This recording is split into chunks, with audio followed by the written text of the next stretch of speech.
Hello, everyone. Welcome, welcome. Thanks for joining us. I see people have been telling us where they're coming in from. If you want to comment and say hi, if you can see me, that'd be great. Let us know where you're from if you're just joining in now. And we're going to dive right in. So welcome, everyone, to the Lucid News PsychSEM's inaugural integration conversation. This is the first of our roundtable discussions, and we're basing them on stories that have been published on Lucid News with a focus on current events. Today's discussion will be, what does the drug war look like under Biden? And where our guests, we're going to examine the history of Joe Biden's punitive drug policies and recent promises of reform during the Biden-Harris presidential campaign. So links to legislation discussed are in the story, and I'm going to put the links to the stories in the comment bar right now so that you guys are able to follow along. I'm just going to type that in now. I will add that in later. Those are actually two links. So just feel free to open those up in some other windows. A little reminder, this discussion is going to unfold in two parts on two platforms. So the first here is in Crowdcast, and the second is in Zoom, where we will, to the best of our ability, replicate what would happen in a real event. Meaning we are creating a space for people to meet each other and mingle and discuss.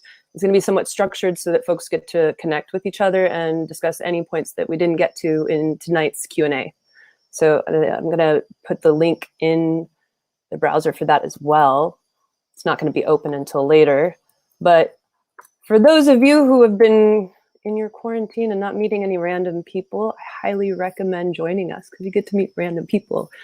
And that's all fun because we're all interested in the same stuff, right? Okay, so a little housekeeping. We want to make sure that you put your questions in the question box below. So if you can look right directly under me, should be a little thing that says ask a question. If you have a question for any of the speakers on any of the topics, you want to put your question there. And what's happening is people can vote each other's questions up. So you want to check into that box throughout the conversation, vote the questions that are exciting for you. Make sure to put them there instead of the comments because the comments might get lost. Let's see. And speaking of comments, keep them respectful. If there's any issues, we're going to give you a warning and remove anyone if necessary. And lastly, as soon as this event is over, you can watch this as it's recording and it will be available on the same link. All right, so let's start with introducing and sharing the bios of our guests. So I'm going to invite Ann Harrison, also known as Annie Oak, to join us. She's the managing editor and co-founder of Lucid News. Together with Mike Margolis, she wrote the story about President Biden's promising reform of his punitive drug laws that helped spark this conversation. Anne covers politics, business, and science for Lucid News and has spent many years reporting on the drug war. Thanks for joining us, Annie. Next, we have Maritza Perez. She's the director of the Office of National Affairs at the Drug Policy Alliance in Washington, D.C., where she leads the organization's federal legislative agenda and strategy to end the war on drugs. I want to also invite you guys all to unmute yourself in case you're muted. Previously, Maritza was a senior policy analyst for criminal justice reform at the Center for American Progress, CAP, where her portfolio included marijuana policy, policing, and prison and sentencing reform. Prior to joining CAP, Maritza was a legislative staff attorney at the Mexican American Legal Defense and Educational Fund, MALDEF, where she started her legal career as a Soros Justice Fellow, advocating for policies to end mass incarceration. Thanks for joining us, Maritza. Next, we have Mitchell Gomez, who is a graduate of New College of Florida, whose alumni included the founders of Arrowwood Maps and the Zendo Project. And he has his master's from CU Denver. Mitchell joined DanceSafe as their national outreach director in 2014 and was promoted to executive director in March 2017. He has volunteered with the Burning Man organization, SSDP, and other small harm reduction projects for many years and is a passionate advocate for reality-based drug policy and harm reduction. Thanks for joining us, Mitchell. Lastly, but not least, we have Mike Margolis, who's the founder of Psychedelic Seminars, which you are all joining us on, an event and media producer, journalist, connector, and advisor who has interviewed the likes of Michael Pollan, James Fadiman, Ayelet Waldman. He has seeded the Baltimore Psychedelic Society and has sparked and mentored similar groups around the world from San Francisco to DC to Portugal. Mike is also the co-founder of the Crypto Psychedelic Summit, which has a really cool event coming up pretty soon. All right, that's it for me. You guys take it away. Thanks, Maritza. And yeah, thank all of you, and thank everyone for being here. I'm really excited for this event here. As Maritza mentioned, Annie and I wrote an article recently covering Biden's past in drug policy and also his future promises. And that's sort of the rough arc that we wanted to follow here today, is kind of, now that we're a week into his presidency, we want to look at contextualize things on what's the history here. He was an architect of a lot of pretty bad drug policy historically. However, in more recent years, and particularly on the campaign trail and on his current campaign or his current website outlining what he's promised, he's making a lot of promises for reform. So we want to go over that too, and also kind of keep him to task on that. And that's the broad arc. But we've got a lot of great folks here, and we're going to do this roundtable style, starting off with the first piece of the history. And anyone who wants to, feel free to popcorn style jump in here as we're going to go through. Biden has a whole history of supporting and in many times being the chief author or one of the authors of a lot of legislation that we now know today as some of the worst stuff of the drug war. Some of it's pretty infamous, actually. And we can go through that first. And if you're following along, Maritza previously sent the article. I'll put another link down here. There it is. So you can follow along here. And Annie, Mitchell, Maritza, feel free to chime in as far as what Biden's done historically. We go all the way back to the 80s here, right? Where Biden was the driving force behind, for example, the 1984 Comprehensive Control Act. And that was expanding the penalties for drug crimes and also infamously created this civil asset forfeiture here. And Annie, I know you have a lot to say about civil asset forfeiture. You're muted. Here, I'll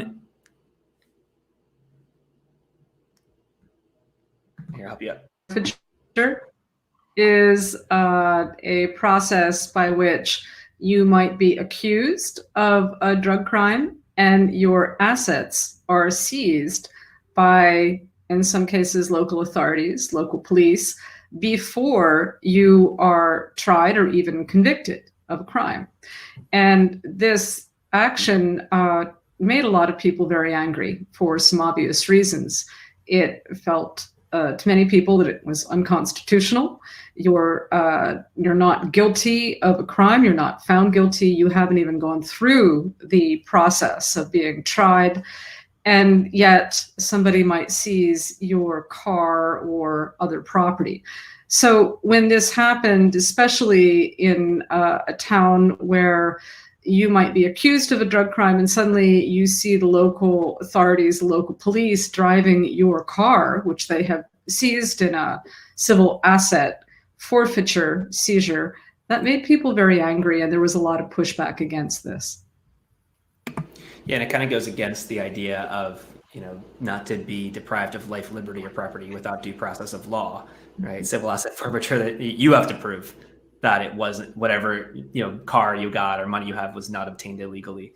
It's a big issue. I'm sure you have, Maritza, Mitch, you probably find to say around it. Maritza, did you want to jump in first, or go for it?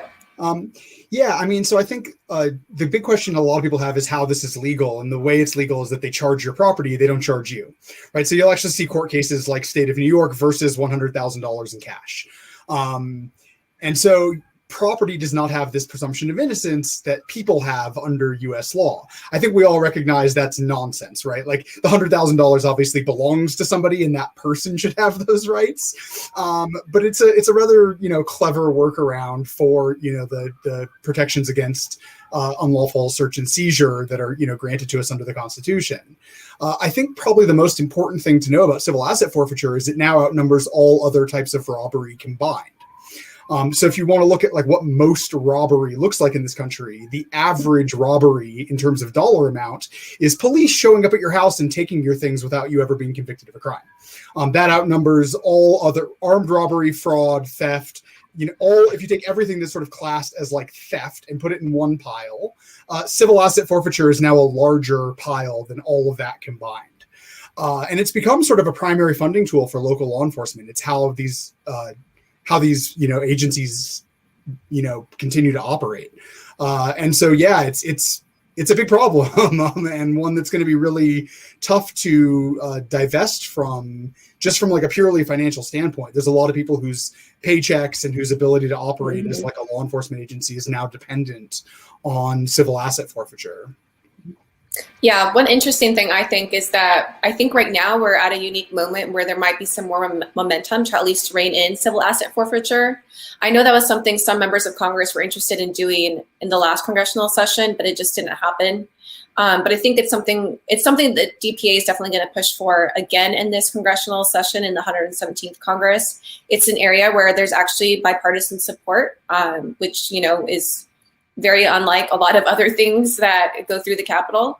But it also falls in line with the moment right now where people are asking that we defund the police. I mean, we, of course, depending on who your audience is, but that's essentially what we're talking about when we're saying end civil asset forfeiture. It's defunding the police and those problematic funding streams that actually just serve to militarize the police even further.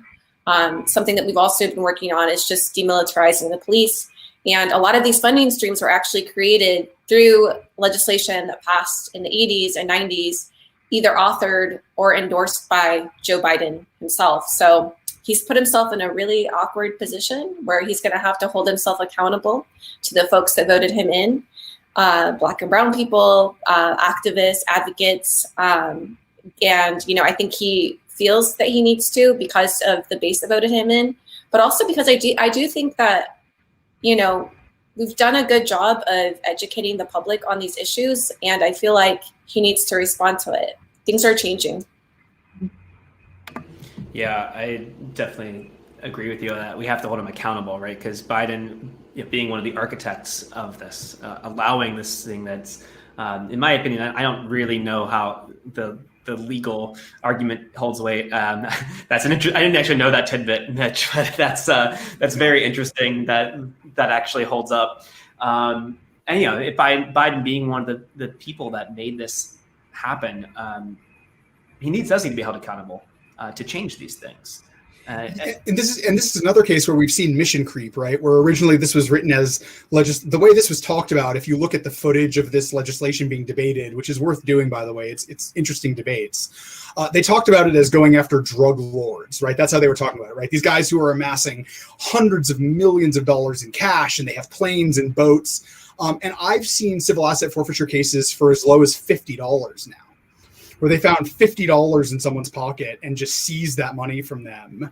And obviously at that point, going to court and fighting for your $50 doesn't make any sense. I mean, just from a financial standpoint. And so, we've seen a lot of sort of, maybe mission creep isn't the word I'm looking for, but an expansion of that way beyond what legislators were sort of debating at the time.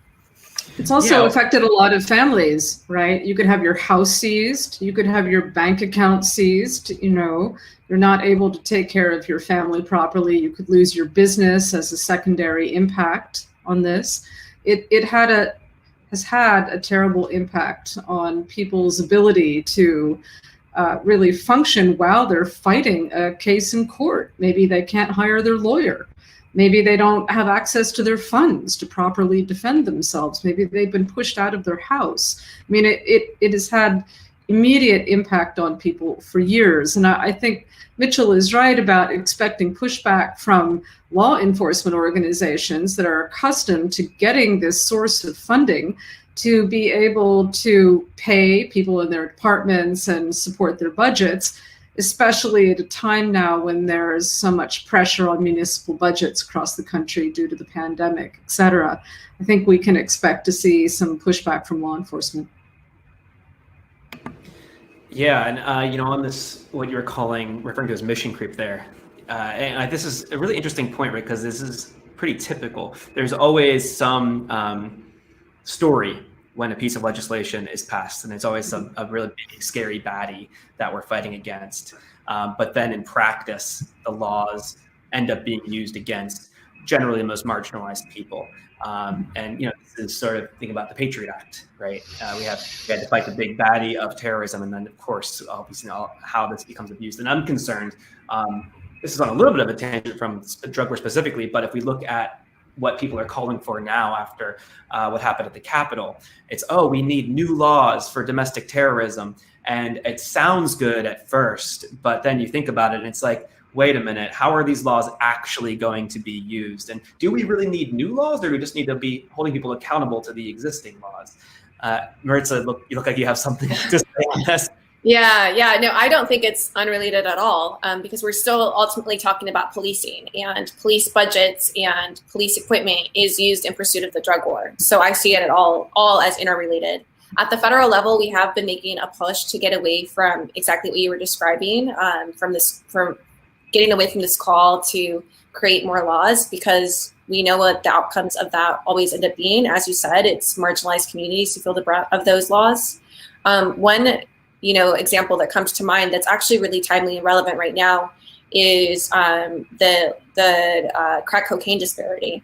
So this was another thing that Joe Biden was responsible for in the 80s, by building out a law that was really supposed to, they claim, curb violence in communities and stop people from using crack. But what ended up happening was they created this disparity where, scientists were all saying that crack, which was people thought used mostly by Black people, was more problematic and harmful to a person's body. And they justified, versus cocaine. And they justified that by making it so that individuals who were caught distributing crack were sentenced way more harshly than people who were caught using or distributing powder cocaine, which was correlated with use by white people, but actually white people use cocaine and crack more than Black people. But when this sentencing disparity and the sentencing policy actually, came into law, it's Black individuals who were criminalized for it. And we see the same thing happening now with fentanyl. So, fentanyl analogs have been in the news a lot. And, Congress is again reverting to this tough on crime narrative when it comes to fentanyl. We all should be alarmed by the overdose crisis right now. And a lot of that is connected to fentanyl and fentanyl being included in drugs. But Congress's response to that, rather than learning from the past and going a public health approach, now they're saying, we just need to schedule all fentanyl analogs and fentanyl itself as Schedule I drugs. And they have been doing that, and they have been aggressively prosecuting these cases. But it's been people on the lower levels of drug distribution chains, Black and brown people, who have been the ones being sentenced under these fentanyl laws. So I hate to say it, but I feel like I think the public is becoming more educated on these issues, but Congress hasn't moved a whole lot. We're still trying to impress upon them the need to have a public health approach versus a criminal justice approach.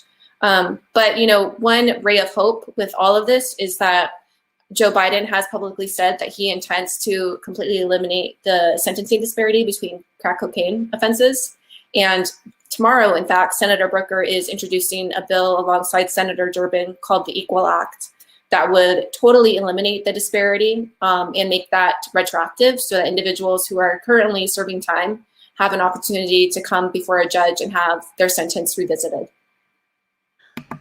I just want to interject really quick. We have a question of which piece of legislation introduces the civil asset forfeiture, just so people can follow along with you guys. Yes, that is the 1984 Comprehensive Control Act. So if you're following along in the Lucid News article, it's kind of in the third paragraph there, and we can include a link here in the chat, actually. So one tiny point of correction is that civil asset forfeiture existed in the 1930s during alcohol prohibition, but it required conviction, right? You had to be arrested and convicted before they could seize your whatever, your house, your car, your proceeds. The bill you just referenced is what made it so that they could, it created this ability to charge the item, right? Which is really a different thing. I actually am not blanket opposed to the idea of asset forfeiture for proceeds of a crime.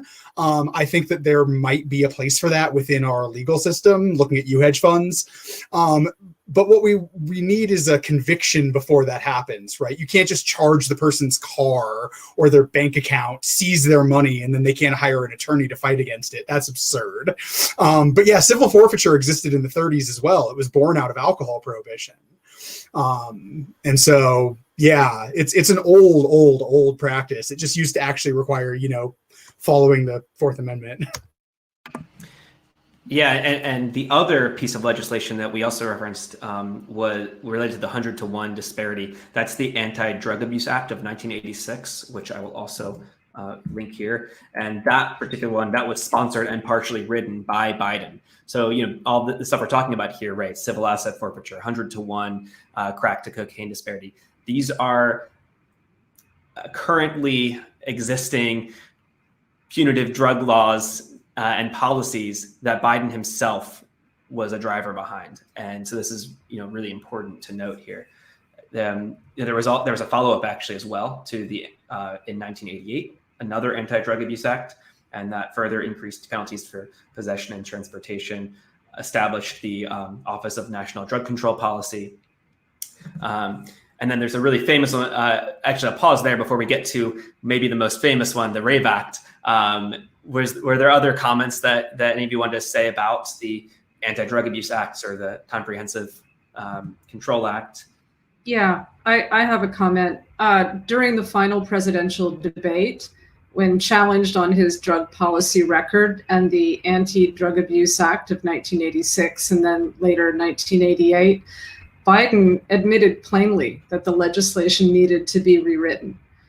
And here's a quote: "It was a mistake," said Biden. "I've been trying to change it since then, particularly the portion on cocaine."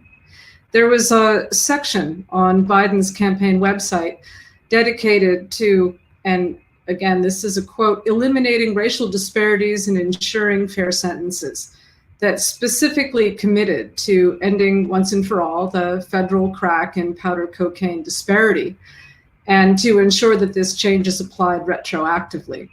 So the Biden campaign really focused on this issue. They made promises during the campaign itself, and it's interesting to see them beginning to move on this, as Maritza said, and we'll see what happens. We need to hold them accountable. Yeah, good point. Biden, both in the debates and on his website, has made this promise to correct the error that he made. He made the mistake and has committed to changing it. And we do need to hold him to that. Biden also noted that he claimed that it was medical professionals, which is interesting, who convinced lawmakers that crack cocaine was more dangerous without considering, who was using that form of cocaine. And he claimed that at the time we had this extensive medical testimony, according to Biden, talking about the particularly addictive nature of crack versus powder cocaine. And this is a quote, "And the school of thought was that we had to do everything we could to dissuade the use of crack cocaine. And so I am part of the problem that I have been trying to solve since then, because I think the disparity is way out of line." So he acknowledges this disparity. And it's also interesting to see the medical profession be involved in justifying this legislation. Yeah. I'm wondering. So, this is the thing. Oh, sorry. No, go for it. I was just going to say that dynamic where junk science is used to justify bad legislation, and then, later sort of updates to the science, or in some cases outright retractions of the science, doesn't get the headlines, doesn't get the legislation changed. It happened with MDMA, right? The MDMA holes in the brain study where they actually changed the contrast on the MRI machines. The MDMA causes death in 80% of its users study, where it turned out they'd been injecting the monkeys with, pure methamphetamine at really, really, really high doses, because they claimed they had mixed up 2 jars, which I still believe was just an outright act of drug war propaganda. I don't believe those scientists mixed up those jars at all. And then, the legislation stays the same, right? I mean, that was the original sort of impetus behind the Rave Act, was this science that showed these holes in the brains from really low dose MDMA use, and the science that showed these massive deaths. And I remember at the time, I mean, I was, maybe 16 years old. And I remember even at that point thinking, like, if MDMA caused 80% of the users to die, I wouldn't have any friends left, right? Like, I immediately knew that study was nonsense just from like looking at my social circles. And so, yeah, you saw that with crack cocaine as well, right? I mean, it's everybody who was a drug user at that time knew these studies were junk, but the drug war stigma is so strong that, speaking out as a drug user and saying, look, like, I know that crack doesn't do this because I'm a doctor who on weekends uses crack, right? Which is a real dynamic. There are definitely doctors out there who have used crack cocaine. We know that for an absolute fact. And so, yeah, the sort of destigmatization of these drugs, I think, is a big part of what we need to be pushing for here, so that people can speak out honestly about their own experiences with drug use. Because drug users, by and large, like, they know what they're doing, and they have a lot of data that can be shared with, epidemiologists and public health professionals, if they're not, afraid to talk.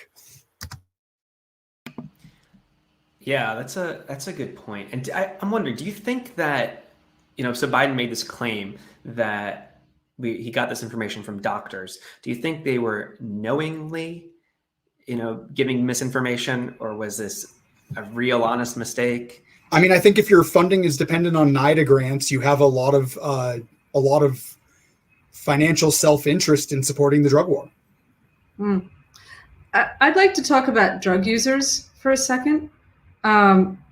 There's been a lot of commentary about whether Biden's position on drugs has been influenced by his son Hunter Biden's very public struggle with addiction. According to news reports, Hunter Biden has been in rehab at least 6 times for drugs and alcohol. He told the New York Times that he spent 4 years addicted to crack cocaine and has been in rehab 7 or 8 times.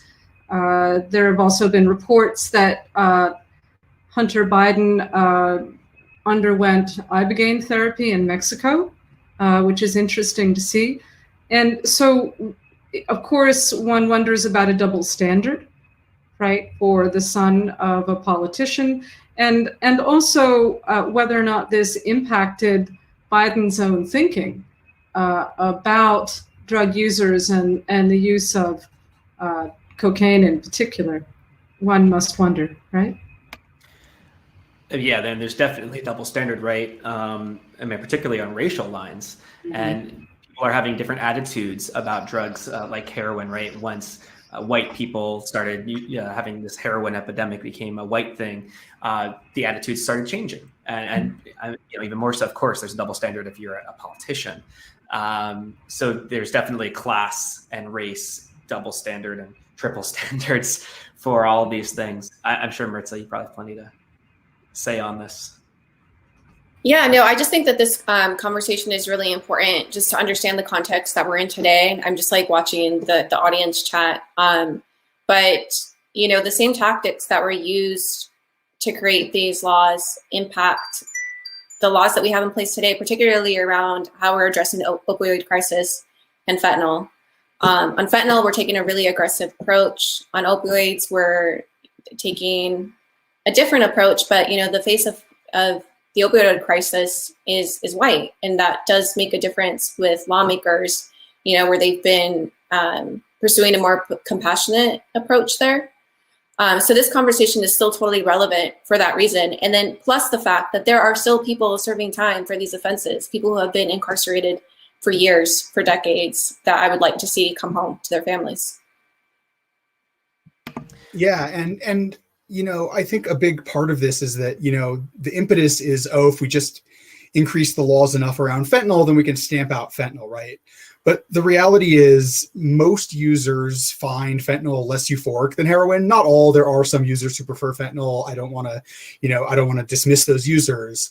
But most opioid users have described fentanyl as less euphoric than heroin, which means that there's not a market-driven reason to increase fentanyl in the drug supply. The reason that fentanyl is so prevalent is that it's easier to smuggle than heroin, right? And you can't, I often like to sort of phrase this as you can't arrest your way out of a problem that you arrested your way into. If you increase the penalties for fentanyl analogs, you're simply encouraging distributors to switch to more potent analogs. Right? If the penalty per gram goes up for the analogs, well then like, okay, so we'll switch from fentanyl to carfentanil and now we get more doses per gram. Or we switch to 4-fluorobutafentanil, which is a full order of magnitude stronger than carfentanil, right? So now we have, 100,000 potential doses per gram of powder. And so, yeah, increasing penalties on these substances just encourages people to switch to more potent analogs. That's the market response to increasing penalties on these drugs, is how much more potent can we make these things so that it's easier to smuggle, less risk of getting caught, easier to distribute. And so, yeah, I don't see a punitive law enforcement solution to these problems, particularly when fentanyl is not a particularly difficult substance to synthesize. Once you get your hands on the precursors, I was part of a webcast that the DEA was doing about new fentanyl production methods. It was not something that I feel like should have been broadcast, but it was, so I watched it. And like I have a year and a half of organic chemistry, and they got to the end of the synthesis, and it was like, yeah, I could do that. Like with a year and a half of undergrad, like I understood every step of the process. I understood what was going on. It was like, this is not difficult chemistry. This is a really easy drug to synthesize. And so like, I just don't see it being, legislated out of existence. Yeah, that's a really good point. And I mean, I guess that comes to the next question of like, what is the right approach? And I think one of the answers we would get to point to is drug checking, right? Which I know, of course, you're doing a lot of work with Dance Safe around, is actually segues neatly as well to the other big piece of legislation that Biden was a champion of, which was, of course, the RAVE Act, and which has had a major effect on drug checking being accessible. And so for those who, were you going to say something, Mitch? Oh, I mean, yeah, but you finish your thing. Okay, I just was unmuting. If we're talking about the RAVE Act, I got to unmute, right? Yeah. Oh, yeah. Well, definitely going to get your thoughts on the RAVE Act. And so for those who aren't totally familiar with the RAVE Act, so there was actually an initial piece of legislation that was from 2002, and the RAVE Act stands for the Reducing Americans' Vulnerability to Ecstasy, which is kind of ironic because it, in fact, increased vulnerability to ecstasy and other drugs. The original RAVE Act that was called the RAVE Act in 2002 actually did not pass, but there was the following year, the Illicit Drug Anti-Proliferation Act, and basically the same language that was in the original RAVE Act was put into that. And this was passed as an attachment to the Amber Alert bill in 2003. So people still refer to this even though it wasn't actually entitled the RAVE Act anymore, we still kind of refer to it colloquially as the RAVE Act, and we'll call it the RAVE Act here because it's just it's an easy way to refer to it. Basically what happened, and maybe Mitch, do you want to explain this one? Yeah, I mean, I think there's a lot to know about the RAVE Act. I've definitely can and have talked about that subject alone for 2 hours. I think the two big things to know is that it's a very poorly written law.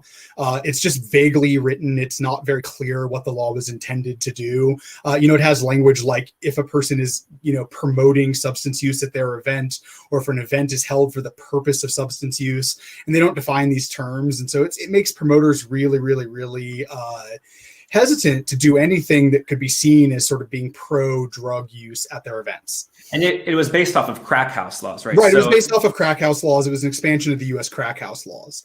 I think the other important part is that there has never been a successful prosecution under the RAVE Act, except for cases where people were also involved directly in the drug trade at their own events. Right, so there have been people who've been charged under the RAVE Act and took plea deals. They were not actually convicted under the Anti-Drug Proliferation Act, to my knowledge. But those people were all people who were involved directly in drug distribution at their events. And so when that happens, the DEA tends to just take a spaghetti approach. They throw every charge they can at the person to try to get them to take a plea deal. Right, if you're facing 650 years in jail and they come and they offer you a 20-year plea deal, like, yeah, you're going to take the 20-year plea. it's just a poorly written law. And I used to talk a lot about amending the RAVE Act to allow for the existence of harm reduction. At this point, I genuinely think that a better solution is to repeal both the U.S. Anti-Drug Proliferation Act and the federal crack house laws. I don't think either of those laws are appropriate uses of law enforcement. And I just think that they cause far more harm than they do good. Yeah, and just for more context for folks here, what the RAVE Act does is it essentially says, yeah, if you are found to be housing a place where people are using drugs, it could be interpreted, let's say, that if you have a party or you're an event where people are using drugs, that you're accountable for that. And at least that's how it's being interpreted by a lot of event promoters. And so there's this fear that if you were to, for example, have Mitch come to your event and do Dance Safe and test people's substances, do drug checking to keep people safe, check for things like fentanyl, right? Event promoters have a fear that if they have a Dance Safe booth, for example, that, oh, well, now we're admitting that we're a place for people to do drugs. And so a lot of event promoters don't want to have these kinds of services like drug checking at their events because they're worried about being prosecuted. Now, as Mitch pointed out, in practice, it hasn't really been used in this way, but that's sort of the fear that's pervading. There was a whole campaign, an Amend the RAVE Act campaign. Dee Dee Goldsmith was spearheading that after her daughter tragically died at an event in DC. And she was in a venue and they didn't have water available. There was all kinds of unsafe conditions in this particular environment. And there was a whole campaign that she led as a mother to try to make sure that that parties could have safer conditions. Ultimately, the RAVE Act itself wasn't actually amended, but there was a clarifying letter that came from the DEA saying, okay, yeah, the letter says this isn't the purpose, but still the law is out there and it's still a poorly written law, as Mitchell pointed out here. I think, so we stepped down from running this, but we've taken over. Oh, sorry. I was just going to say, again, if you go back to the record and you see what Biden has said about the RAVE Act, he said during a 2001 Senate hearing that, arrest the promoter, find a rationale unrelated to drugs. It's very clear how he wanted to use this legislation to target event producers and promoters. I'm an event producer. And I know that it has had a chilling effect on event producers who want to include risk reduction, drug checking services at their events. We'll also say that it has impacted owners of venues that event producers want to rent for their events. If you are an event producer and you go to a venue and you say, we want to have drug checking at our event, some venues push back and say, well, we don't want to get caught up in being persecuted with this legislation.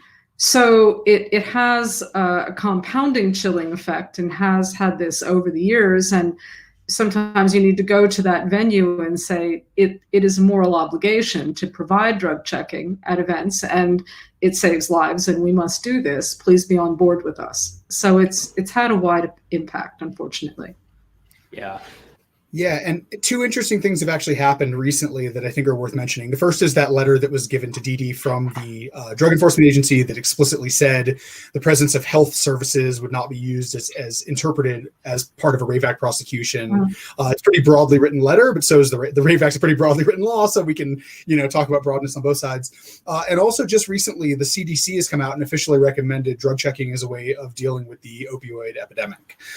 And so we now have a federal agency that is explicitly saying, hey, like there's this problem, drug checking is the solution. And so I think that it would be very, very hard for a district attorney at this point to come in, arrest, a promoter and say, look, these people were providing drug checking services. when the CDC has said they should do it, we're in the midst of this opioid crisis. I think a DA would be very, very hesitant to take that on and to do that. These people are trying to stop fentanyl deaths, so we came in and arrested them. It's such a great way to lose your next election as DA that I can't even overstress it. That would just be the end of your career as a federal prosecutor. And so, yeah, there is this sort of progress that's being made. But I do also want to say that the reason DanceSafe exists, the reason that drug checking exists, the reason we have to do this is because of prohibition. Right. In legal regulated marketplaces, our services are completely unnecessary. And even under prohibition, realistically, most of what DanceSafe does should be provided by community health clinics that are funded by tax dollars. Right. There should be public drop-in drug checking services at every community health clinic and every county in the country where people could bring their drugs in, get them tested. They would be able to, run them through GCMS or FTIR, really advanced laboratory testing. And that should be just the sort of public health norm for any civilized country that insists on continuing prohibition. And then the ultimate solution is just to end prohibition, and these problems absolutely vanish. I mean, these problems just don't exist. I often say 5% of what DanceSafe does is drug harm reduction. It's 95% drug prohibition harm reduction. And that is so frustrating to have this massive problem that you could literally solve it overnight. But that's sort of where we're at. But I think that's worth mentioning, that this is not intrinsic to drug markets, right? There's a reason that when you buy 3.5% beer, you don't worry about there being fentanyl in it. And there's a reason that you don't have to worry about methanol in your beer causing blindness, which happened to tens of thousands of Americans in the late 1930s. Tens of thousands of Americans went blind drinking black market alcohols in this country. And that's not a problem anymore because we solved that problem. We're still trying to get safe injection and safe use sites here in San Francisco.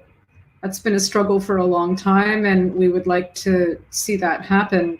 Speaking as a resident, I know a lot of people are pushing for that, and our Department of Public Health as well. Yeah, and and maybe now this is a good segue to where are we going from here, right? Because we've covered pretty well a lot of this, a lot of the existing drug policy that Biden was behind that got us into some not nice places where we are. But he has changed his tune, right? Even though we have a lot, like Annie, you alluded to this. And there's a video actually we have as well of Biden saying, it was 20 years ago, but him saying, oh yeah, go in there and arrest the promoter. And he's very smugly talking about all this. And that's within the Lucid News right back to article. You can find the link there as well. That was 20 years ago, right? And let's say, let's maybe cautiously, optimistically give him some benefit of the doubt here. I would like to think that he's being truthful when he says that, okay, I made a mistake and I want to change this. And that is what he's done more recently. As we already alluded to earlier at the presidential debates, he said this, and on his website, he's made very specific promises to change these, including, as we already covered, the crack house law, but and several other promises, such as ending private prisons, which there was an executive order just yesterday to not renew contracts with private prisons for the DOJ. Yeah, and Biden has also come out in favor of what he's calling drug courts as an alternative to incarceration. According to his campaign website, he intends to end all incarceration for drug use alone, and that's a quote, and instead divert individuals to drug courts and treatment. So he's shifting over to this treatment language, this approach. There are, however, some issues with drug courts, and we wrote about this in our story that Mike and I wrote. And I think we need to take a careful look at, what are the problems with drug courts if this is going to be the next initiative for the Biden administration.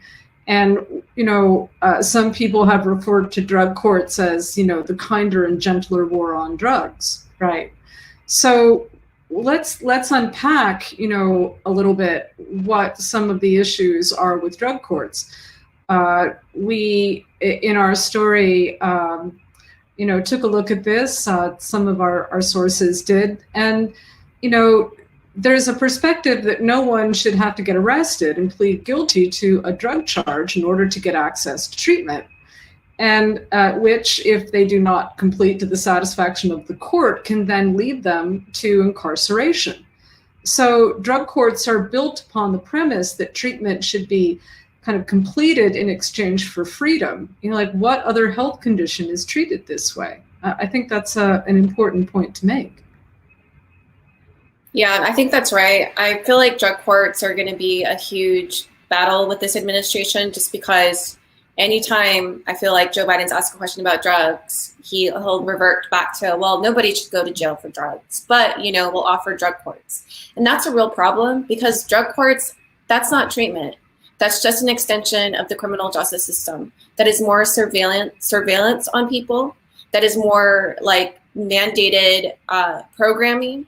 And for a lot of people, drug courts actually funnel people into the criminal justice system, especially people who may not be able to complete the program requirements, who may not be able to abstain, who may not be able to pursue abstinence, who may not be able to find even rides or meet other requisites that drug courts require. So I'm thinking of like low-income individuals, people who might not have the best access to transportation. Drug courts are a huge issue, and I'm really scared that he's embraced them, because I think that's going to have to be something that we're going to have to like educate not just the administration but members of Congress on, saying like, no, we shouldn't be investing in drug courts. What we should be doing is actually investing in harm reduction services and treatment and other systems outside of the criminal legal system. So that really scares me. And, you know, while he has changed his tune to an extent, we're still dealing with a very, very moderate president. Even his executive orders that have come down this week, you know, have been fine, all right, but it hasn't been anything bold, anything that we would, you know, applaud him for. To give just a couple of examples, he, you know, one of his first executive orders was this moratorium on deportations, it was a 100-day moratorium on deportations of non-citizens. Yet he reverted to Obama's felons not families policy, where people with convictions weren't granted any sort of amnesty. I mean, they essentially can still be deported and are still caught up in the immigration system.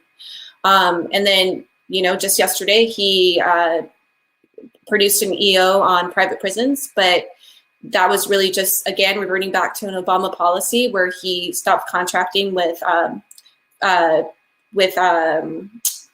private contractors at the federal level, which sounds great, but that's a drop in the bucket when we're talking about the incarcerated population. There's only 12 such facilities in the entire federal prison system.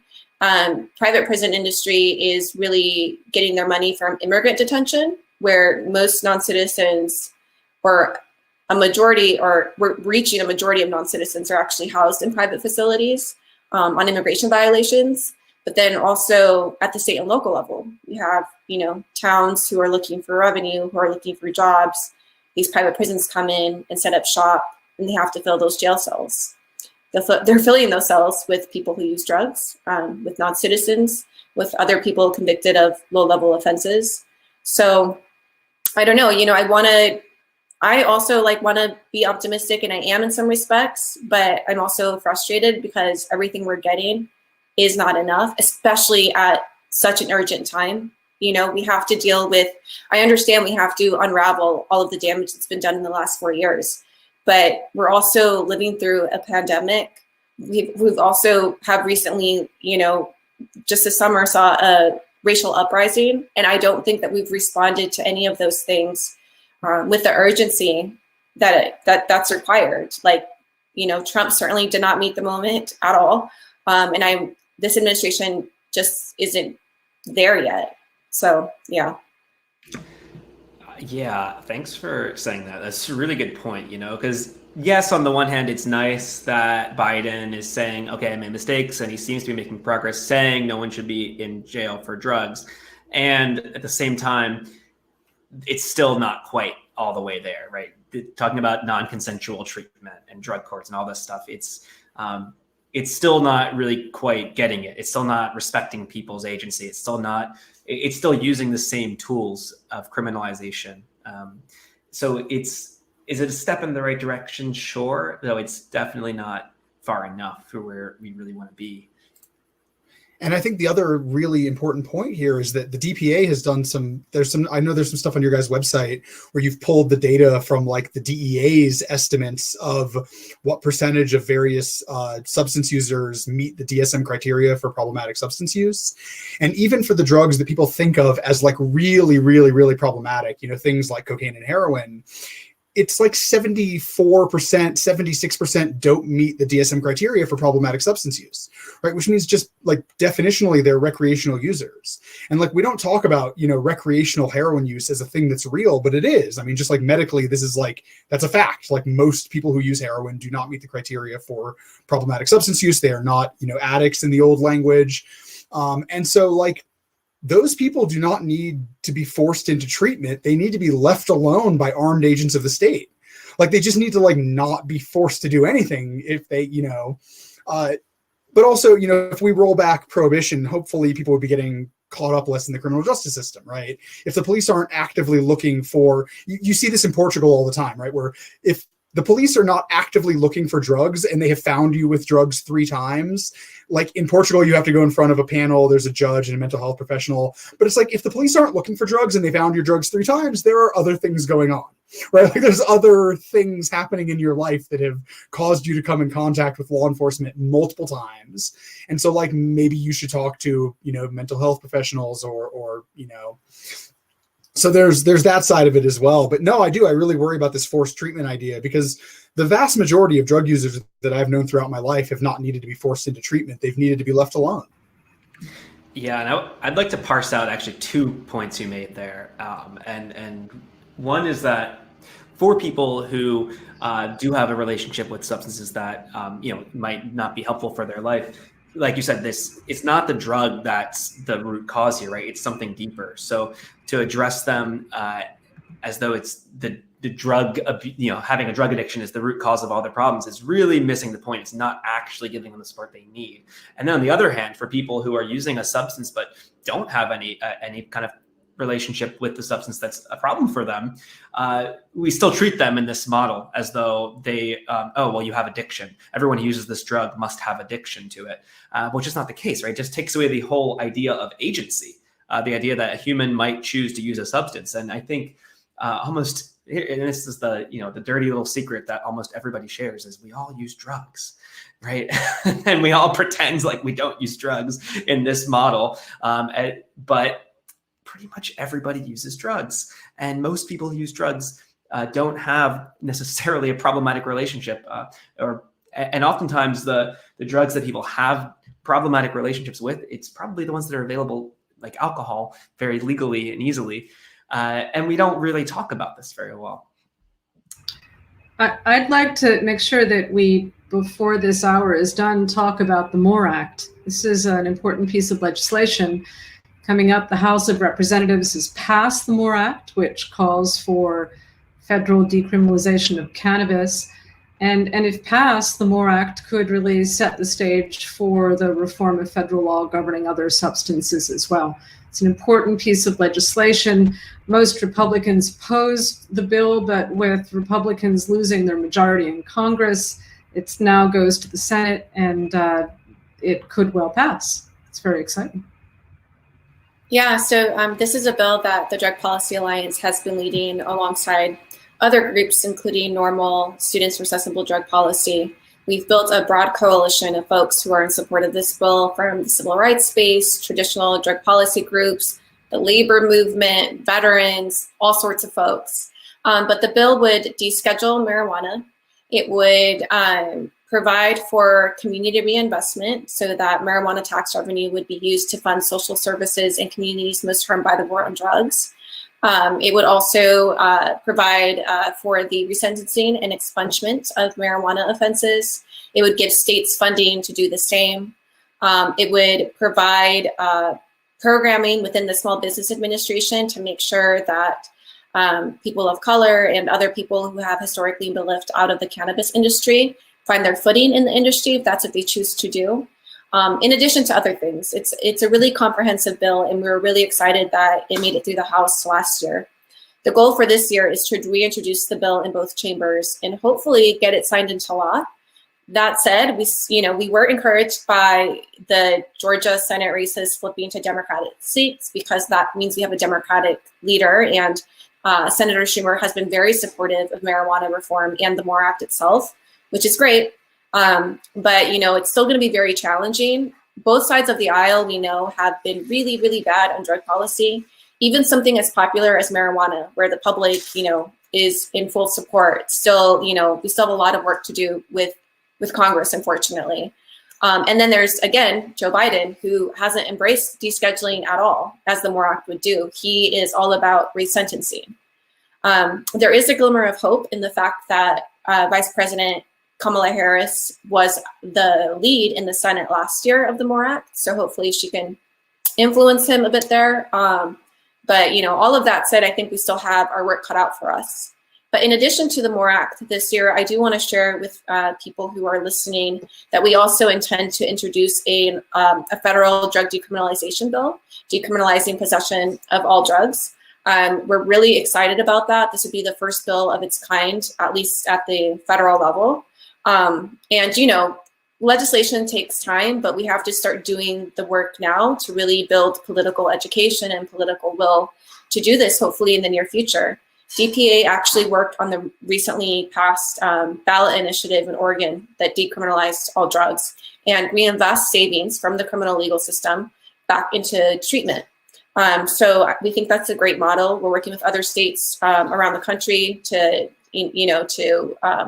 start conversations around doing something similar there in other places, but we also want to see something done at the federal level. So that's really exciting stuff that we're working on that I wanted to share. Yeah, thanks. That's really exciting, and and presumably, Biden does say on his website that he did make a commitment to decriminalize cannabis, and he has made these statements about no one should be going to jail for drugs. So presumably, these should be things that he would support. We'll see if he actually follows through on that. Yeah, we will see. We might see soon too, because we do know that there will be an executive order coming down. There's 2 more criminal justice related executive orders that we expect from this administration related to things that we were talking about today. So one is an executive order around the 1033 program. So this is a program ran through the Department of Defense that allows local law enforcement to receive military grade equipment. Obama reined in the program. Of course, Trump let it reign free. We imagine that whatever EO executive order will come down will probably be reverting back to Obama's safeguards and restrictions around the program. At DPA, we would like to see the program completely abolished. But again, we're dealing with Biden. And then he also announced that we should expect an EO before Monday around prosecutorial discretion at the federal level, as well as sentencing. So because of his past statements on marijuana, I wonder if that's what it could be. Could it be something else? Will it be reinstating the Cole memo at the DOJ? I really don't know. So I'm really curious to see what it is. I imagine, I could be wrong, that it would, but I do think it might have something to do with drug offenses, and how narrow it'll be, I don't know. But maybe I'm just being really optimistic. I don't know. This is all a guessing game. Yeah, thanks. I think we're about ready to start taking questions. Unless there's any things we didn't cover already that any of you wanted to share. Is there anything specific that we want to do before questions? I'd like to thank you very much, Maritza, for explaining the leadership that DPA is taking here. I think it's important for people to know that. What should regular folks do to help support the MORE Act and other progressive drug policies? What kind of action should people be taking? I would encourage people who are interested in this issue to just follow the Drug Policy Alliance on social media and subscribe to our website. If you go to our website, there's a way to subscribe to our messaging. But if you do that, you'll get action alerts about all the different legislative activity that we're working on. And that really is effective. I cannot underscore how effective it is when lawmakers hear from constituents. Because us, as advocates, we can go in all day and talk to them, but they'll never give us the same credibility they give people who are directly impacted, people who use drugs, people who deeply care about these issues, people who are their actual constituents. They carry a lot of weight too. So I think if you want to get involved, that's one way to do it, by just, interacting and taking up these groups when they say like, hey, we need you to do this or do that, like take us up on that and get involved. I've been shocked. So I've really only started dipping my toes into like lobbying in the last few years. DanceSafe removed the test kits from the paraphernalia statutes in Colorado. And like, honestly, particularly with state level legislators, like emailing and just asking for an appointment, pre-pandemic, obviously, but now I think everything's moving to Zoom. Like they take you up on it and like they're receptive to hearing from people. Politics really is 90% who shows up. It's really about just like who physically shows up and, pushes for the change that they want to see. And then there's that 10% that's money swinging around, right? Which is like a real dynamic. I don't want to minimize that dynamic. We actually had some legislation in Colorado that was completely torpedoed by big money around safe use facilities. And so like, that's real as well. But like, no, it really is astonishing, like just making phone calls and, making a nuisance of yourself, how much that really works. Yeah, thanks for the calls to action there. Everyone who's here can actually be a part of moving this forward and making your voice heard. I think we should start taking questions now. I think we're about there. Maritza, if you're still in there, do you want to throw us some of the questions? Yeah, definitely. And I just want to remind anybody who's been chatting in the chat bar who has questions to add them to the Ask a Question tab that's on the bottom in the middle of your window. And please take a look at the questions that are there and vote them up. So our top ranking question was actually addressed about cannabis being federally rescheduled. So right after that, we have, what are the corporate forces aligned against ending the war on drugs and how do their arguments go?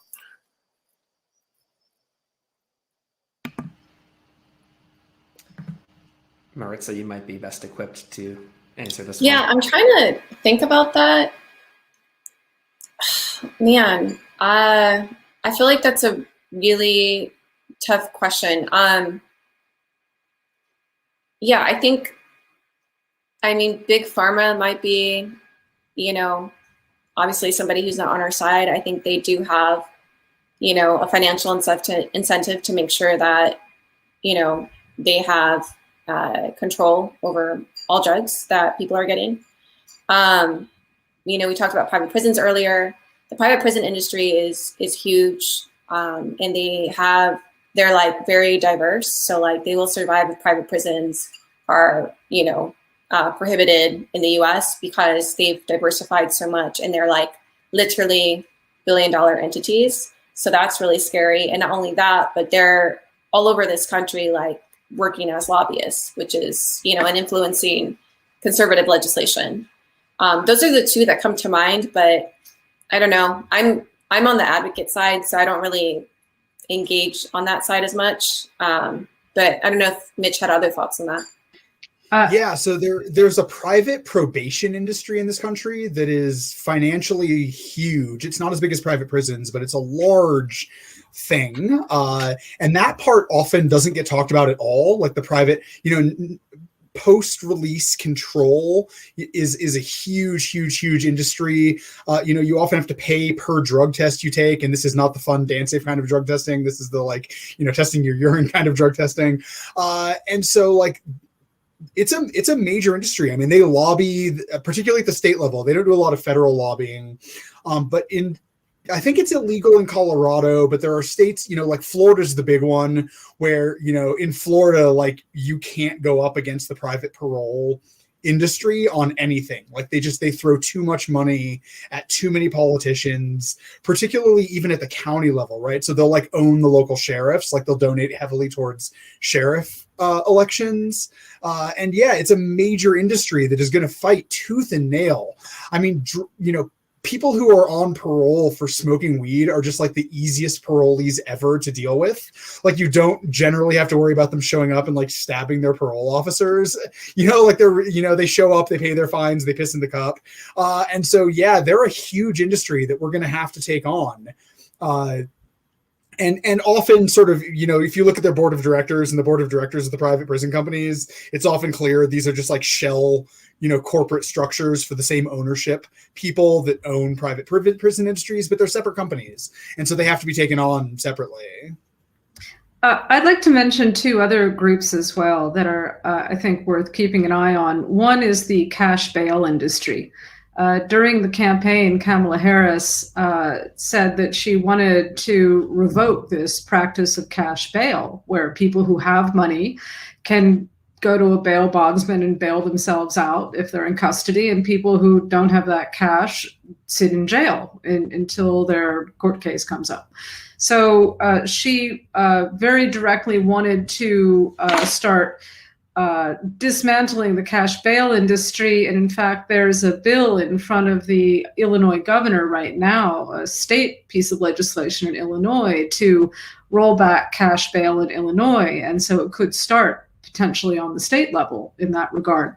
The other group that I think is worth keeping an eye on is the Prison Guards Union. Here in California, the Prison Guards Union was one of the largest donor to initiatives to oppose progressive drug law reform. That shouldn't come as any surprise to anybody. However, a few years ago, there was some pressure put on that union to stop donating funds to those efforts to oppose drug law reform. And here in California, at least, that state union for state prison guards has stopped donating those kinds of funds to that effort. Now, that could happen in other parts of the country too progressively. That could be something to keep your eye on as well. Plot twist actually on the prison guard union. Maritza, maybe you have more info on this, but my understanding in Oregon was that actually the prison guard union came out in favor of passing the decriminalization measure 110. And my understanding was that was because of COVID, actually, that the prison guards started realizing that, their health was now at risk because of the overpopulated prisons. And now there's a pandemic going around. And so, correct me if I'm getting this wrong, but as I understood it, the prison guard union actually was in favor of passing Measure 110 and decriminalizing drugs in Oregon. I actually didn't hear about that, but it wouldn't surprise me if that were true. That's actually really interesting. Because I think the takeaway from that is that mass incarceration really does affect everyone. Mm-hmm. Like, drug policy really does affect anyone. When we're thinking about just like the amount of resources that are spent towards criminalization, and those are our tax dollars that should be used to make our lives better.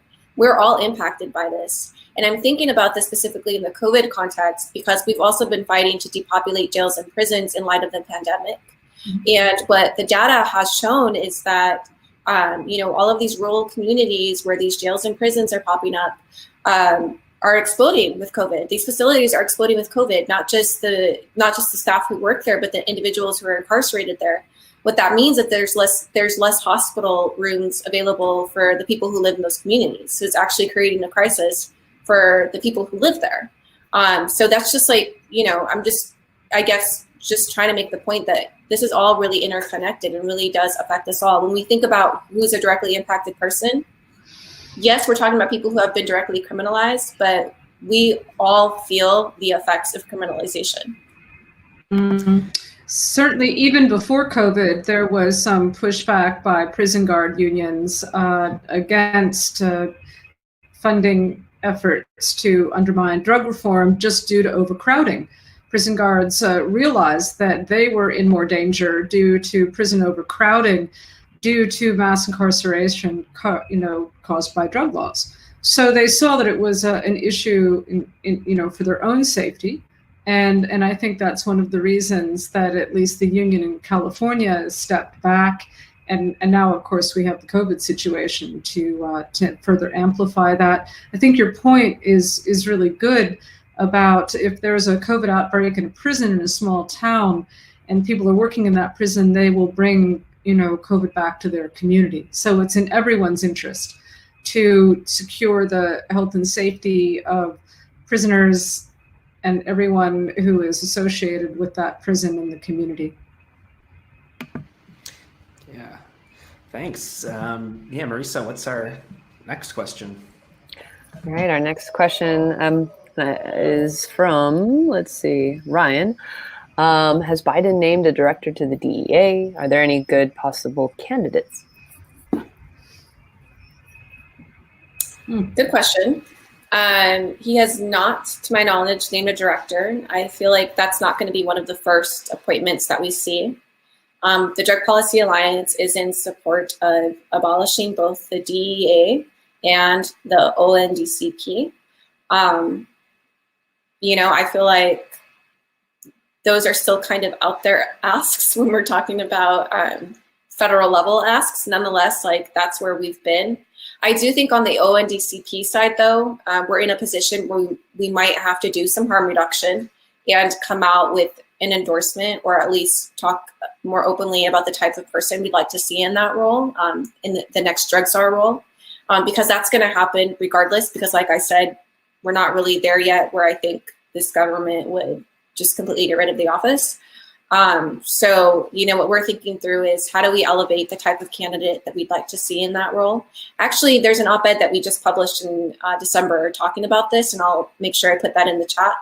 But no, to my knowledge, there has not been somebody named for the DEA. There has not been anyone named for the ONDCP role as of yet, but something that we're definitely paying attention to. Because again, we're pushing for somebody who's going to take a public health approach to drug use. And I will say that, he had there was an Office of National Drug Control advisory board on his transition team. And it leaned relatively heavy towards law enforcement. There were some people on there who represented sort of a public health approach to drug things. There was at least one person on there who has publicly called for a complete end to the drug war. But that was not the majority of the people who were on that board on his transition team. His transition team, ONDCP team, concerned me. It concerned me. And so I was not super hopeful looking at that.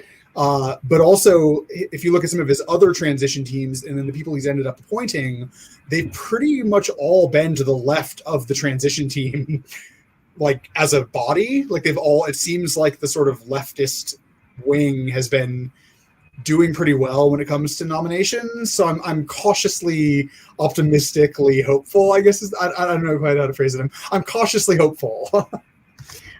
I've seen a couple calls to nominate Dr. Carl Hart for ONDCP director. I would lose it. I would lose it if they picked Dr. Hart. He's on the Dance Safe Advisory Council. I love the dude. He's an incredible human being. That would be my absolute number one pick for ONDCP for sure.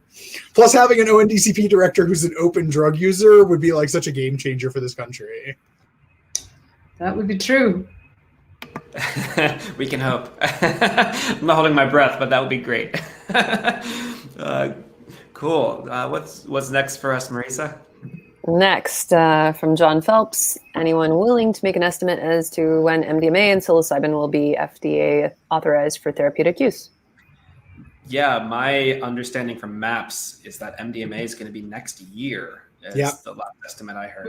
Yeah, end of 2022, and that's only because of COVID. It would have been end of this year if it hadn't been for COVID. It's my understanding as well. I don't know the timetable on psilocybin. I'm actually not sure if MAPS is going to be the one that gets psilocybin across the goal. No, it'll probably be Compass. It'll be Compass, I think. Yeah. And USONA is also working on it. But Compass, I think, is a little bit ahead. Compass is closer, I think. I think it's going to be Compass that gets it across the goal line, which is astonishing considering 3 years ago nobody but MAPS was working on any of this stuff. To see the massive influx of psychedelic drug development capitalism, which I have lots of mixed and complicated feelings about. But yeah, I think my guess psilocybin is 2024. And then probably open market, off-label psilocybin. They'll have one treatment 2024, 2025, and then probably another year or two for it to be, open label But within the decade, we're talking about psilocybin and MDMA clinics all over the country. MAPS is pushing hard on Europe now, and so I think we're going to have MDMA legal in Europe probably 2 years after the US. And so 2 years being cautiously optimistic, COVID willing. It's close. It's really, really close. Oh, and I just saw in the chat ketamine too. Ketamine is a Schedule 3. You can get ketamine treatment, I think, in all 50 states. I think there's at least one ketamine clinic in every state at this point. Mm-hmm. There's so many in Colorado. Like I get Facebook advertising. Like there's so many ketamine clinics in Colorado. Yeah, ketamine is already FDA approved. It's actually not approved for the treatment of depression, but it is used off-label for that purpose. Mm-hmm. So you can get ketamine-assisted psychotherapy today. And actually, another comment on the psilocybin. It's also important to note Measure 109 just passed in Oregon, along with the Measure 110 Measure 110 decriminalized all drugs. Measure 109 established these psilocybin services. That's not actually going to roll out. I think they timed it to roll out around the time the FDA approval was going to roll out. So I don't know that that's going to be necessarily accessible sooner, but it might. And there's also all this decriminalization happening. So I don't know, it's my hope that as far as psilocybin goes, maybe FDA approval becomes a moot point if there's decriminalization or state level initiatives that pass. Federal law still trumps state law. Psilocybin is still illegal federally in Oregon, which I think is important to remember. Back to the question about Compass. Compass is a UK-based company, so it could well be that they will make their synthetic psilocybin available in the UK and other places before the US even. So that's also a possibility as well. Yeah, and there's a couple comments here about, as we're talking about Compass, about psychedelic startups and capitalism, and there's some requests for a seminar on this topic. And yes, you ask and you shall receive. This is already in the works. I'm actually in the process right now of putting together a psychedelic economics. It'll be more like a mini conference. There'll be stay tuned. That will be announced sometime soon, but that is coming. I think back on the topic here, though, I think we're ready for the next one, Maritza. So from Brian Stengel, sorry, we got windows popping up. Will Biden give the green light on safe consumption sites and overdose prevention programs? Any speculations? Let's hope so. We really need it here in San Francisco, and I know there's a big push statewide throughout California. Guardedly optimistic on that. Yeah, I'd like to say that we are as well. We have been pushing for that. That's been one of our administration asks at the Drug Policy Alliance. Whether he'll do it, I'm not sure. At the very minimum, we'd like the administration to back off from litigation, to stop litigating against localities that are trying to implement overdose prevention sites. And last year we started to do some really basic education with members of Congress. It's something we're going to continue into this year, just because there are methods of making sure that the government lays off these sites through discrete funding mechanisms within Congress. So we've been doing a little bit of that work, and we'll continue to do so. It's very important, especially right now. Mm-hmm. And I really have been trying to push, particularly in Colorado, that we start framing this as the choice between safe consumption sites and unsafe consumption sites, right? People who are fighting safe consumption sites, what they're literally advocating for is people using in, bathrooms, parks, and so that's the in terms of a public framing, I think that's a really, really useful framing that I have not seen a lot of. That we are not talking about the difference between no drug use and safe consumption sites, right? It's not like if the safe consumption sites are not there, people are suddenly not going to be using drugs. And so I've been trying to really push this idea that the anti-safe consumption site people are actually pushing unsafe consumption sites. I might be making some posters, some vintage World War II style posters on this issue. I've been trying to get some InDesign skills to that point, because I really, really dislike how hard some of particularly in Colorado, we've had major pushback on the safe consumption sites at the local level. That's been really frustrating. Mhm. Here in San Francisco, there are 3 times the number of people dying of overdose than are dying of COVID. That's a pretty sobering statistic. Wow. Yeah. Yeah. Hopefully, we will see some progress on that. What is our All right. next question, Lisa? Next question, it's a little bit further down, coming from Ryan. What states have decriminalized all drugs? And whoops, did you just reorder? Okay, what states have decriminalization of all drugs bills coming out this year or 2022 that we should be aware of, like what passed in Oregon? So I think some of the work that we're doing now, I unfortunately have to keep under wraps until there's a little bit more there that we want to be public with. But if anybody on this panel knows of anything that's public that, you know, states have announced that they're working on, now would be a good time to share it. If not, that's fine. But you can expect more drug decrim legislation in the future, in the very near future, is what I'd say. Yeah, I don't know of any offhand. I know there are a lot of people talking. Well, I know some folks that are exploring it, but I don't know that I don't have anything concrete yet. But there are definitely a lot of groups around the country that are exploring all kinds of strategies on decriminalization. Yeah, definitely. So Colorado, I think, is going to be pushing for a statewide psilocybin. So right now we have the Denver psilocybin decrim, and Kevin, who ran that, has been pushing for statewide, and I know he's been talking about it publicly. I've seen a few things on my feed. And also Colorado defelonized last year, or maybe the year before now. I found it hard to anchor time with COVID. So I'm not sure if that was last year or the year before, but yeah, so in Colorado, possession of almost all drugs, but not all drugs, unfortunately. But the vast majority of drugs now, simple possession is a misdemeanor, not a felony. And I find that to be a really helpful sort of midway point between decrim and where we're currently sitting. It's a little more politically palatable.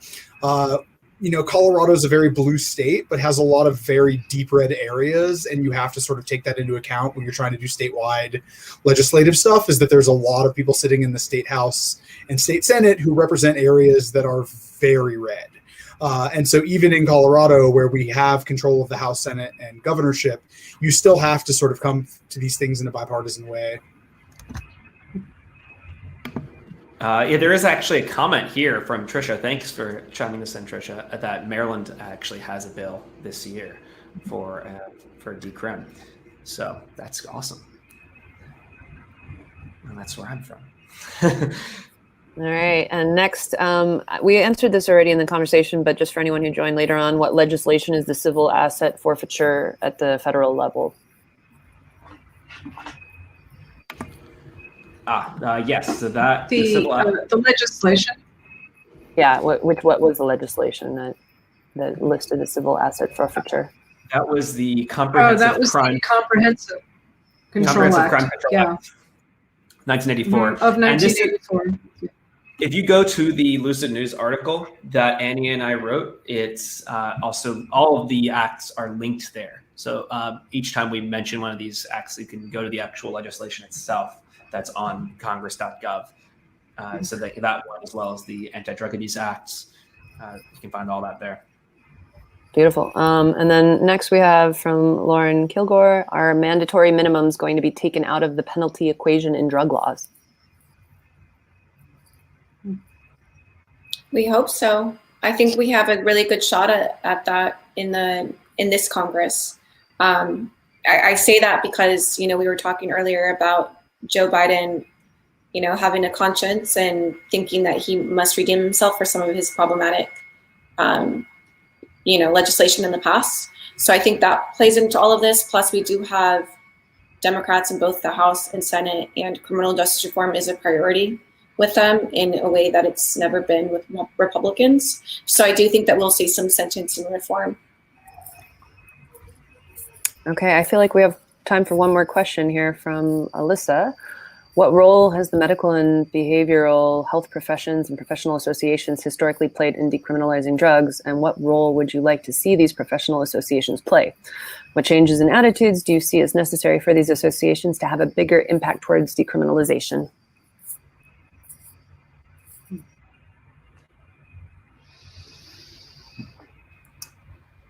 So at the Drug Policy Alliance, we do try to partner with professional health professionals, often including doctors, medical students, people who could really validate the public health arguments that we often make. We've done this with our work around marijuana. We've especially done it with our work around COVID and decarcerating jails and prisons. So public health professionals really do have a huge role to play when it comes to influencing lawmakers. They have more credibility.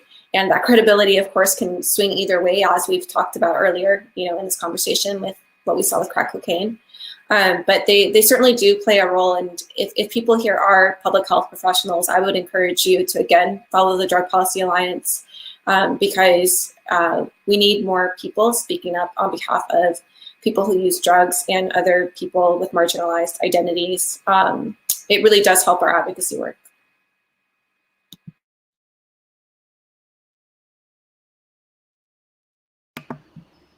Anyone else? Maybe we have time for one more. Okay, we do have time for one more. I just wanted to pop the DPA website into the chat for anyone else who wants to follow. All right, their wonderful work. Let's see. Biden said he would defer to the DEA for scheduling. How do we get the DEA to remove whole plant medicines from Schedule 1? This is from Wendy Gibson, Viviana. Oh, man. In my personal assessment, the entire existence of the definition of a Schedule 1 substance is completely insane. Like the definition is you have to be a substance that has no medical use and high potential for abuse. But if you look on the list of Schedule 1 substances, every single thing on there has a very well documented medical use. And just the fact that there is anything at all on the Schedule 1 is kind of mind-boggling to me, right? Like, heroin is used in the UK in hospitals, right? There's very well documented medical use. Marijuana is a Schedule 1 drug, obviously medical use. So to me, it's maybe if we just if the DEA used its own definition for what a Schedule 1 substance is, that's how you get pretty much everything off of Schedule 1. I don't know how that doesn't seem to be relevant. The actual as stated criteria don't seem to be very relevant for the actual scheduling, though. Yeah, I will say that I think the idea of Schedule 1 is not only unconstitutional, but illogical. I don't think it's a valid role of police powers to tell scientists what they can or can't use. Like, I don't think that's a valid use of the government's police powers. The role of the medical professionals in our society should be left to medical professionals. The roles of scientific inquiry should be left to scientists. That is not something that the government should be getting involved in, particularly when the history of how these schedules were developed and how the drug criterias were sort of assigned are so enmeshed with not only covert but overt racism, that it's just a useless criteria, and should be completely done away with. And I don't think it's an appropriate way for the government to behave. Yeah, and the other piece of this question having to do with whole plants, this is an interesting bias we have in our particular culture, that somehow medicine is something that is a molecule that comes in a pill, and we don't recognize often that plants themselves as whole plants can be medicines. And that's maybe a cultural shift that we need to talk about too, is that, hey, actually the plants that all these medicines can come from are actually themselves medicines. But also, I don't think natural and synthetic are very useful demarcations for determining risk, right? I mean, look, cyanide is a completely natural substance. It exists all over nature. LSD is synthetic and has no known fatal dose. And so, I think that we should also be discussing real risks, real benefits, and not necessarily, look, the whole thank you plant medicine, movement, the decriminalized nature movements have done a lot of really, really good work. I don't want to minimize that. But at the same time, I think that it creates a demarcation between natural drugs and synthetic drugs that isn't useful, isn't helpful, and in some ways is actually really harmful to other substance users, right? If you just